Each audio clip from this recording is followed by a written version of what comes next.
You have probably seen this image, other known as the blue marble, hundreds, if not thousands of times. It was taken almost 50 years ago, during the Apollo 17 mission, yet, it is the only picture of the whole round Earth that was snapped by a human being. In order to see Earth as a globe, you have to be at least 32,000 kilometers away from it, and only 24 humans have ever gone that far into outer space. They were the crews of 9 Apollo missions between 1968 and 1972.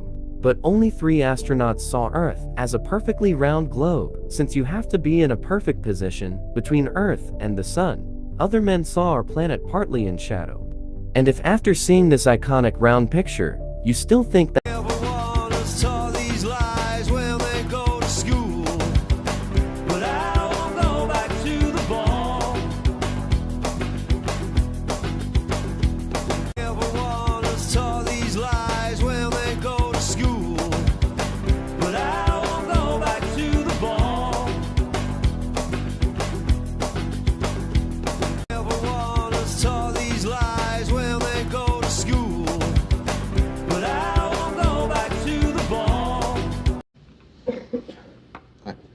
I believe that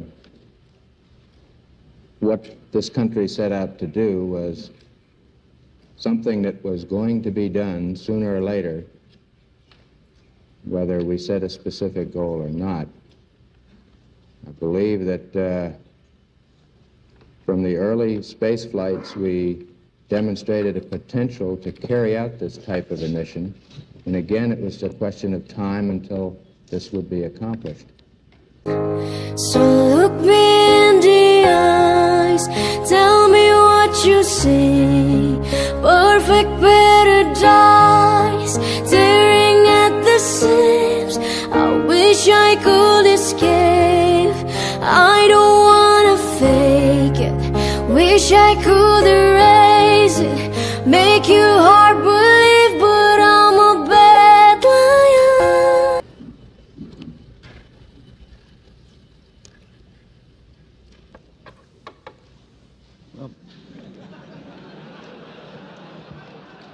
Everybody looking at me?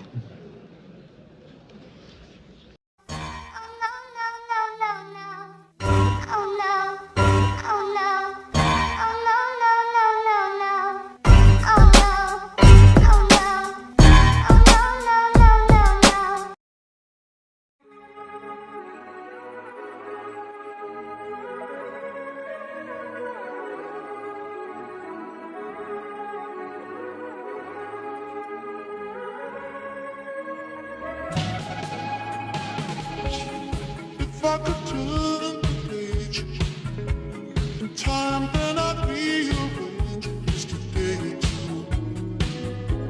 Closer, closer, closer, eyes.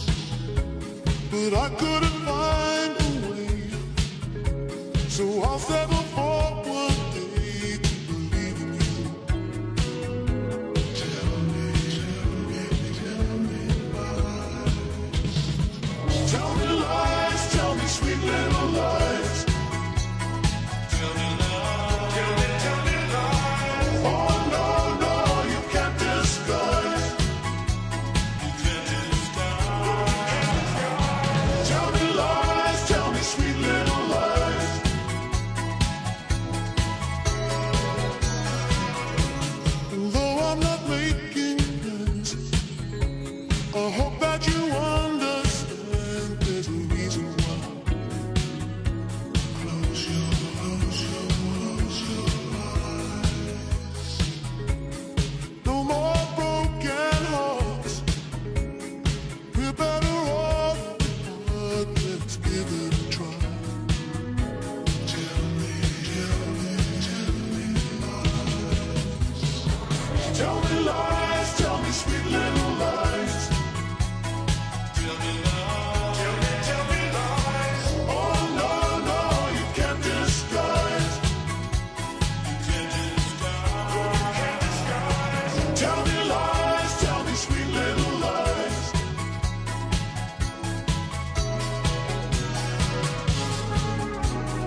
introduce the Apollo 11 crew, astronauts Neil Armstrong, Michael Collins, Edwin Aldrin.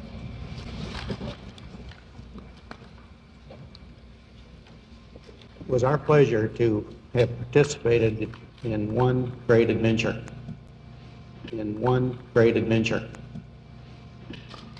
an adventure that took place not just in the month of July, but rather one that took place in the last decade.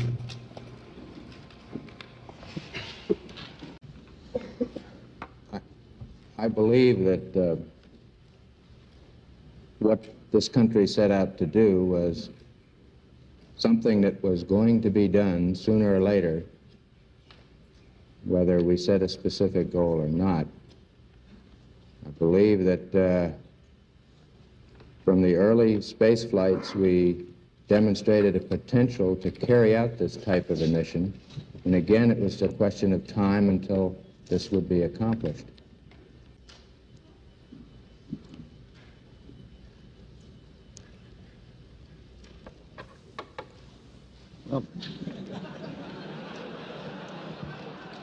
Everybody looking at me?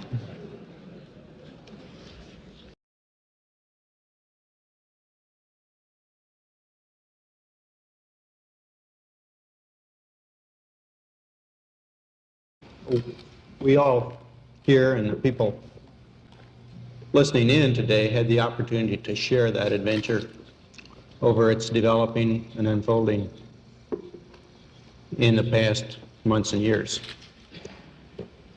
It's our privilege today to share with you some of the details of that final month of July. Listening in today had the opportunity to share that adventure over its developing and unfolding in the past months and years. It's our privilege today to share with you some of the details of that final month of July. Listening in today had the opportunity to share that adventure over its developing and unfolding in the past months and years. It's our privilege today to share with you some of the details of that final month of July that was certainly the highlight for the three of us of that decade. We're going to divert a little bit from the format of past press conferences and talk about the things that interested us most, in particular the things that occurred on and about the moon. In particular, the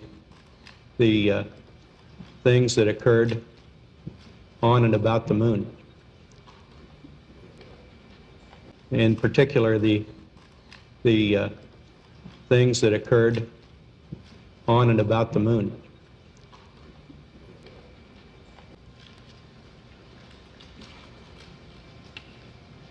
The flight, as you know, started promptly into Earth orbit and on a trajectory to the moon. Our memory of that actually differs little. Out directly at the planet Earth. Out directly at the planet Earth. Losing my balance on the steep slopes. This was the first of a number of times when we found two men were a great help. I quickly put up the TV camera. I quickly put up the TV camera. I quickly put up the TV camera.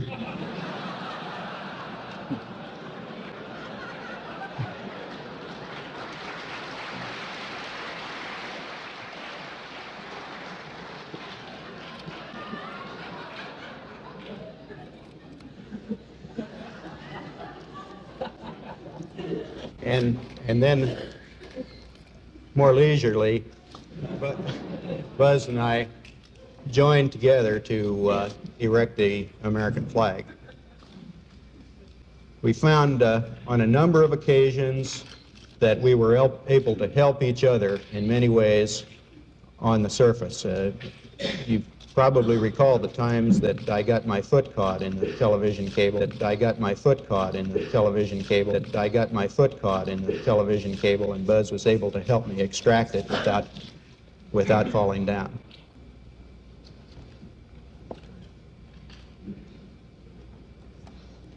We had some difficulty at first getting the pole of the flag to remain into the surface. In penetrating the surface, we found that most objects would go down about 5, maybe 6 inches, and then it would meet with a gradual resistance. At the same time, there was not much of a supporting force on either side, so we had to lean the flag back slightly in order for it to maintain this position. So many people have done so much to give us this opportunity to place this American flag on the surface. To me, it was one of the prouder moments of my life to be able to stand there and quickly salute the flag. So many people have done so much to give us this opportunity to place this American flag on the surface. To me, it was one of the prouder moments of my life to be able to stand there and quickly salute the flag.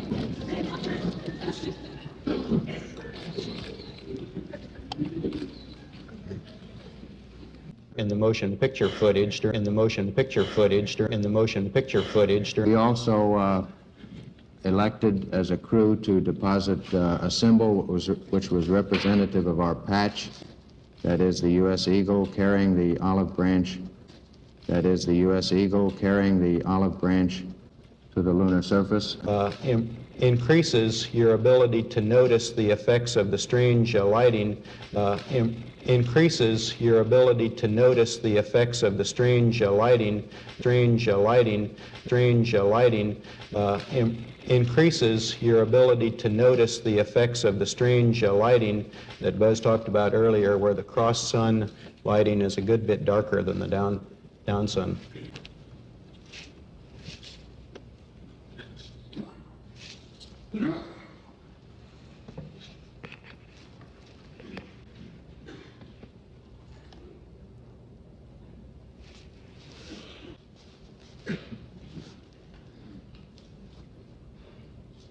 And the ascent was a great pleasure. It was very smooth.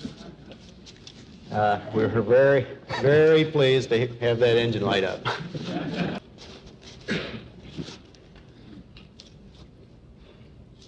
And the ascent was a great pleasure. It was very smooth.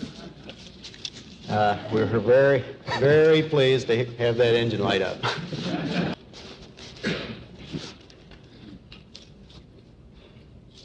And the ascent was a great pleasure. It was very smooth. We were very, very pleased to have that engine light up. That line of craters, for example, is difficult to explain, or at least without an argument it is. That line of craters, for example, is difficult to explain, or at least without an argument it is. A newer crater with the white material having come from it. And this is a picture of the solar corona. Neil, would you like to close with that? During our flight to the moon, we flew through the moon's shadow. In fact, the moon was eclipsing the sun, and we took the opportunity to try to take some photographs of it, but our film was just not sufficiently fast to capture the event.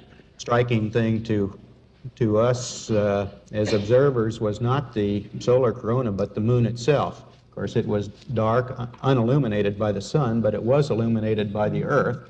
Striking thing to us as observers was not the solar corona, but the moon itself. Of course, it was dark, unilluminated by the sun, but it was illuminated by the Earth, but the moon itself. Of course, it was dark, unilluminated by the sun, but it was illuminated by the Earth.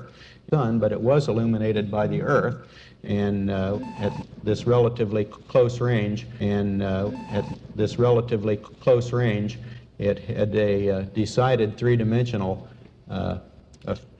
effect and was undoubtedly one of the most impressive sights of the flight. As we left the moon after a successful TEI,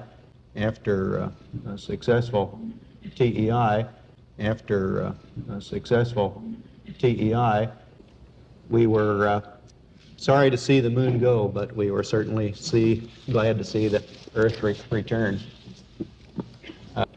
We were sorry to see the moon go, but we were certainly glad to see the Earth return. We were sorry to see the moon go, but we were certainly glad to see the Earth return. Overview effect. The idea is that if we pull back far enough from the Earth, we can see the entirety of our planet as a beautiful and fragile home, and be inspired to protect it. Until 1972, that image of a fully illuminated Earth could only be imagined. But then, astronauts aboard Apollo 17 captured it on film, a photograph that's become known as the Blue Marble. But could a photograph really change the fate of our planet?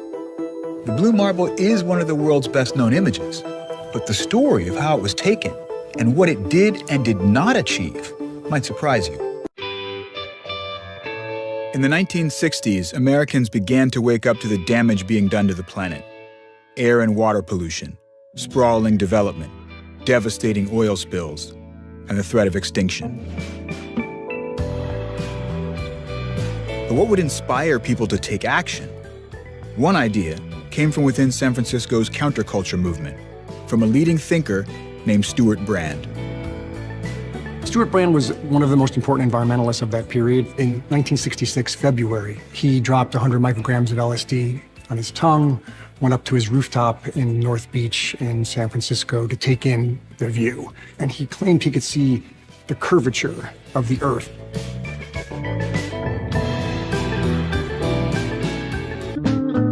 Brand spent the rest of that acid trip trying to figure out how he could communicate this big idea to the world.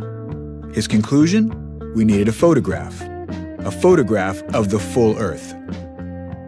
Next day goes to a local print shop and prints up hundreds of buttons with a really simple question: why haven't we seen a photograph of the whole Earth yet? And then he sends them to politicians in DC, politicians in the Soviet Union, scientists at NASA, and all of a sudden, within 3 months, the story goes that engineers and scientists at NASA had his buttons on their lapel pins. So then after that, NASA consciously changes the trajectory of Apollo 17 so that the mission can capture that image. So do you know how true that story is? Well, they were definitely wearing the lapel pins, and they definitely consciously changed the trajectory of Apollo 17 to capture that image. So whether it goes directly back to Brand or not is tough to say, but it seems like lines are pretty straightforward. So to get the image of Earth as a whole takes being far enough away that its single lens could capture the entire disk. So it really wasn't until the advent of the Saturn V rocket, the first rocket that could actually move people away from the Earth, to get that perspective on the way to the moon. So what would it have been like to try and take a photo from inside something like this? It's not a tripod setup. It's not an ideal setup for taking a picture.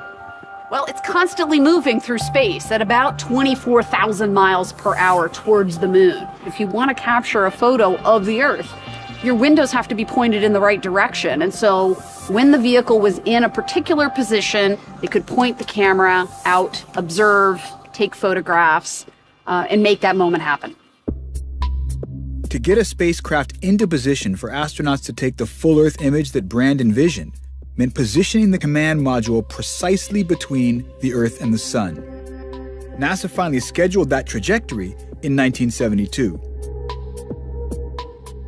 On December 7th, Apollo 17 blasted off. started. We have ignition. 2, 1, 0. We have a liftoff. 5 hours into the mission, the spacecraft's journey had taken it almost 20,000 miles from the Earth. Looking out the tiny capsule window, the astronauts saw something remarkable.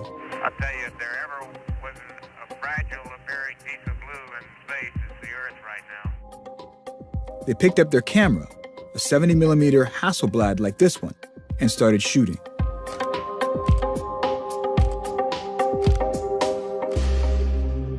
Among the images they captured was the one that Brand had dreamed about, a fully illuminated view of our planet. With no orientation in space, the original photograph was what we would consider upside down. It would need to be rotated and cropped to turn it into the image we know today. That happened as soon as Apollo 17 returned to Earth on December 19th. 4 days later, the Earth image was released to the press and went viral. It got published all over the world. In fact, the Boston Globe made it an entire front cover of their Christmas issue. In the long term, this thing has gone into children's books and science textbooks and all kinds of places. So that single image really becomes an icon for what we conceive of as the Earth. And that's something that's set in our minds, I think, somewhat permanently. But I think one of the problems with the image is that it erases people. The taking of the blue marble was an incredible technical feat.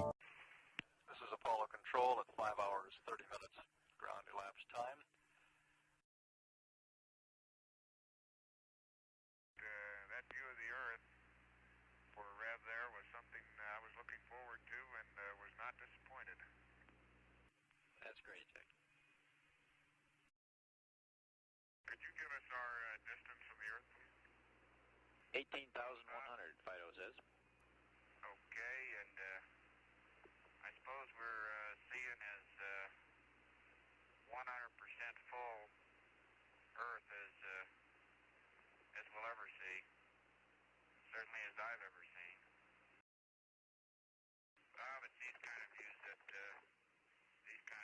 stick with you forever. Did you get any pictures of that, Jack? Oh, yeah, we got some pictures earlier. I'm going to get another one here in a minute. I'll tell you, if there ever was a fragile appearing piece of blue in space, it's the Earth right now. Captain Caveman!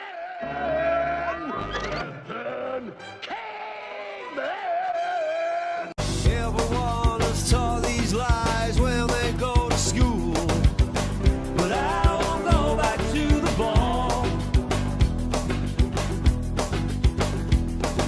Everyone has taught these lies when they go to school, but I won't go back to the ball. Everyone has taught these lies when they go to school.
You're the one who said you walked on the moon when you didn't.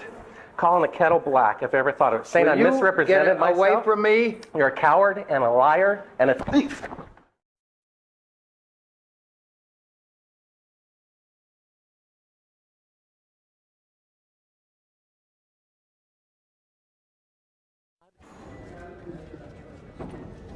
You want me to knock you in the head? Well, I want you to swear to Get God away on the from Bible me. that you Get walked away on the from moon. me, okay? If you walked on the moon, we're given the opportunity to swear to God that you walked on the moon. I'm going to give you the opportunity to get the hell knocked out of you if you don't leave me alone. So why don't you just put the end to the record in the argument and put your hand on the Bible, swear to God you walked on the moon. Mr. Cybro, knowing you, that's probably a fake Bible. Well, you're talking to the wrong guy. Why don't you talk to the administrator in NASA? We're passengers. We're guys going on a flight. I don't hit people, but you're going to be on the deck unless you get. I'm heading out. I appreciate it. And get the hell out of the clubhouse. Well, take your stuff and get the fuck out. Why don't you quote me and say it's bullshit? The shadows in Iran. I don't give a damn about all that shit. You're full of shit. Of lunar orbit being falsified. Being falsified? Correct. We got an unedited tape from a source at the Johnson Space Center. Totally nonsense.